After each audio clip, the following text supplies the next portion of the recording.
Facing job rejection can feel like a deep wound, a moment of raw vulnerability that challenges your very self-worth.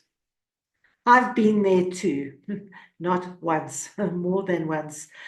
I've been there too, standing at the intersection between hope and disappointment, grappling with the sting of rejection. Let me share my journey with you alongside some hard-earned wisdom on how to navigate these turbulent waters. Do stay till the end, where I give you 10 tips on how to cope with job rejection. Welcome to Finding Your Feet After Failure. I am Lois, and I'm going to help you embrace your journey of rejection.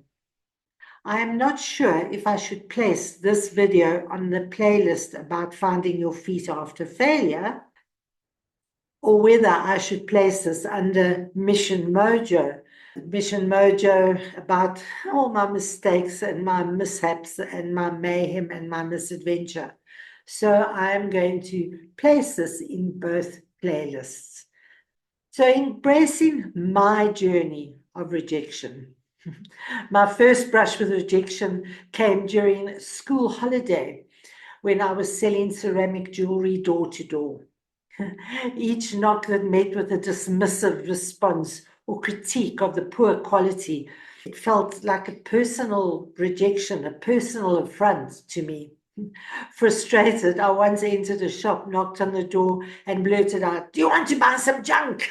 Unintentionally using the slang term for heroin. The word junk led to the term junkie for an addict.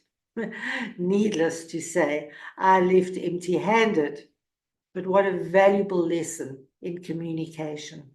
Years later, I applied for a marketing manager position at the IMAX Theatre. It was a rigorous process. I first had to complete a 7-page questionnaire. I then was interviewed one-on-one by a psychologist for over an hour. Then I was interviewed by the 2 people who would be my staff. And finally, I was interviewed by a senior executive. When I received a call saying that the team found me too mothering, I was left baffled and hurt. What did that even mean? Years later, when I was a manager, I did everything to avoid being mothering. A staff member resigned, saying that I was too hands-off and he needed some mothering, and I should have been giving him some more attention. He felt it with him, it was a sink or swim situation. Would mothering have helped? Undeterred, I pursued a position as marketing manager for St. Helena Island. It was a year's contract, and I thought, well, I'm going to get this job. And I meticulously prepared for this interview. I looked at the shipping news, I looked at their newsletters, I followed all their local activities, and I prepared a very comprehensive CV. I was interviewed, I got to the final 2, and wow, I really thought I was going to get this job. The disappointment was palpable. It taught me an important lesson of perseverance. Even though I'd done the preparation, I had to keep on going. As a newlywed, I interviewed for a brand manager position at Whitehall Products. And after 3 interviews, I was convinced that I was going to get the job. The final interview was with the chairman. I was now sure that the job was mine, and I had all the confidence in the world. They turned me down, and the reason they gave me was that they couldn't take the risk of me leaving after a year to have a baby, to start a family. It was a common bias at the time. Exactly a year later, the position became available. I swallowed my pride and I went along for the interview.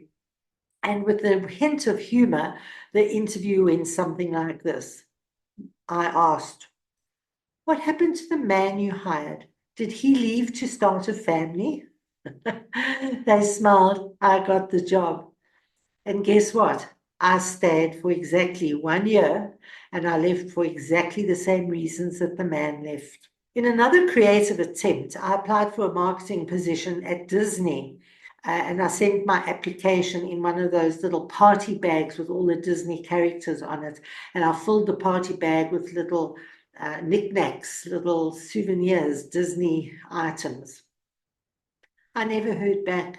I thought at least I'd get an acknowledgement saying, wow, what a creative initiative to send my CV that way.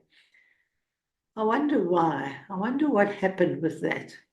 Did it actually ever reach the right people? I sometimes ask myself, but it missed the mark and I never even got an acknowledgement. I also applied for marketing roles at the Cape Town Orchestra and the West Coast Fossil Park, complete with a detailed marketing plan. I never heard back from either of these, and perhaps it was that I gave away too much information at the beginning and they felt they had all that they needed. One of my most memorable rejections that turned into a success was with Cadbury. They advertised in the Sunday Times newspaper. It's how all job positions were promoted and advertised at the time. And I applied. But the telephone number was incorrect in the advert. I looked it up in the good old yellow pages, found the correct number, and I phoned. I had a telephonic interview with somebody from the HR. It wasn't a very successful interview, and I was told they would get back to me. A week later, the advert appeared again in the Sunday Times, this time with the correct telephone number. I thought, interesting. They didn't even really give me a chance. I prepared my CV. I drove to the offices. I went to reception and I asked them to please deliver this envelope to the marketing manager. A couple of days later, I got a telephone call from the marketing manager asking me whether I had received a letter of rejection. And I said, no, I had not yet received it. I was told to please ignore the letter and come in for an interview. I got the job. The person that interviewed me never spoke to me for the rest of my 8 years that I worked in that company. I thrived at Cadbury. Although there was a time where I was overlooked for promotion, believing that I was the better candidate, I was devastated. But I learned to rise above that. I've prepared 9 tips for coping with job rejection. The first one is about acknowledging your feelings. Yes, you can be upset, disappointed, angry. You can feel all that rejection and allow yourself to feel.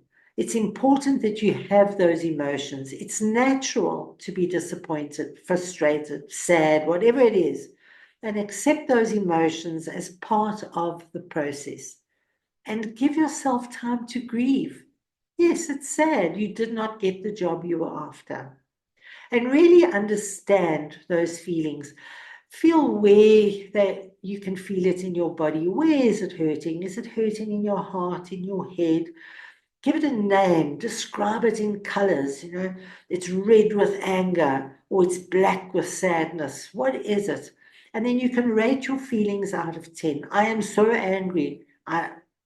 To 10 out of 10. And then later on, you can measure how the intensity reduces. Express yourself. Share your feelings with your family and your friends. Sharing your thoughts definitely can help you feel better. You can even write down in a journal how you are feeling. Expressing it, getting out of yourself, sharing it with the universe helps release the pain. And then find gratitude. Be grateful for that opportunity because you learned through that interview what was good, what was bad. Be grateful that you didn't get the job. It was the wrong job for you. There was something greater, another opportunity waiting around the corner. And then the second point is to reflect. Reflect constructively. Self-assess. What did I do well? Where did I go wrong? How was my performance? Was it in my dress? Was it in the words I used? Was it in how I created my CV? How could I do better next time? And really look at those strengths. What did they like about me? What did they say was a good fit for them? And use that to bolster your confidence. Seek feedback. If possible, ask the people who interviewed you why you didn't get it, what was something you could do to improve for future applications. Constructive criticism is always useful and it can provide valuable insights for future opportunities. The third tip is to maintain your perspective. Remember, it's not personal. It's not about you. Rejections often happen because of other reasons that have nothing to do with you. They were saving the job for a friend. They were going to promote from within. And these are things that are outside of your control. So it's not about you. It's not that you are not capable or you are not qualified for the position. And then, as I said before, recognize this as an opportunity for learning and for growth. Every rejection gives you an opportunity to learn something new, to understand something new, and to keep yourself motivated so that you can prepare and be better prepared for the next interview. Number 4, stay positive and motivated. Keep a hopeful outlook. Your attitude makes the world of difference. Again, focus on your strengths. Look at what you're good at. Know what you're good at. And what are your skills? What are your accomplishments? What have you achieved in your time? What is the value that you can bring to employers? And set new goals. Maybe that was not quite the right career path. Maybe you should just shift the direction slightly, shift the compass needle point, and maybe apply for something a little bit different. So set both short and long-term goals. Number 5 is to take care of yourself. Yes, you can get into this downward spiral of self-pity and you want to just sit in the corner and sulk and eat and drink. So it's important that you maintain a positive routine. Keep a daily routine, provide structure and a sense of normalcy around your life. Look after yourself. Take care of your health, your exercise, your eating, your sleeping, and spend time with those people who understand you and love you. Number 6, continue developing your skills. Be a lifelong learner. Learn and grow and improve your skills. Attend workshops. Search on YouTube. There is so much information available on YouTube. Attend conferences. Develop your skills and your expertise as much as you can. You are never too old to keep on learning, and it will make you more attractive as a potential employee. Stay updated. Keep up with the industry trends, especially in these days with AI. What is happening out there? What are the advancements in technology? Are you going to be left behind if you don't keep up to date with the knowledge and skills that are relevant today? And number 7, networking and building connections. It's so often not what you know, it's who you know. Connections can often open the door that an application cannot. So attend industry events, join professional organizations, connect with others in your field. They're not competitors. Okay, networking can lead to new opportunities and valuable advice from others. You can even volunteer at organizations, volunteer to speak or to serve at industry functions and events. And leverage social media. We all know that social media can take over our lives, but platforms such as LinkedIn and even Facebook and TikTok and Instagram, all of these will help you connect with other professionals. You can follow their companies, you can follow what they are up to, and you can keep informed about what is happening in your industry, as well as see what job opportunities are out there. Number 8. Stay persistent. You want to give up. There's times that I wanted to give up. You've got to keep applying.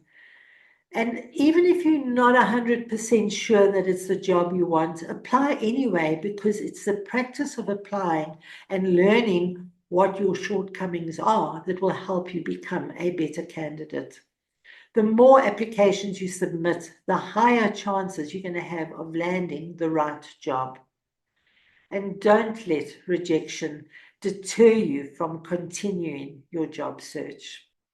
Remember, each rejection brings a new learning opportunity. And each time, adapt and improve.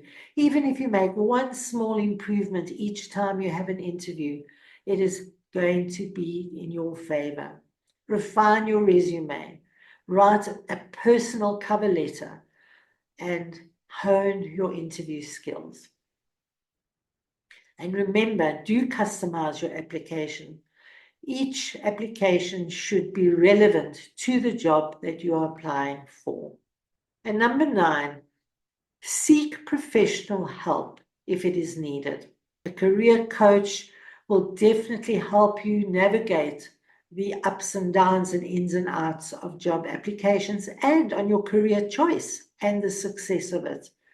And sometimes you might even need some mental health support. You might need to go to a therapist, a mental health expert. Don't hesitate to seek the support if you feel it is needed. And the 10th point is forgive. Forgive the employer for rejecting you. For whatever reason, it's okay. They made their decision. Let it go. And then forgive yourself for making that mistake, for not having the right resume, for not having the right experience. Just forgive yourself. You've lost that job. It wasn't the right job. Something better is waiting around the corner. Let it go. In closing, I want to say, embrace rejection as redirection. Sometimes not getting the job is a blessing in disguise, steering you towards a better fit. Yes, rejection is a painful yet powerful teacher. With each no, you build that resilience. You discover your true path. You find the grit to find a new direction, and you can fortify your spirit. Remember, with every closed door is a step towards the one that will open for you. By following these steps, you can build resilience, improve your job search strategies, and increase your chance of finding a position that is the best and the greatest fit for you. And I wish you great success in your job search and your career advancement. So thank you for watching. Please do watch my other videos on finding your feet after failure and on Mission Mojo. And please do subscribe. Thank you so much for watching.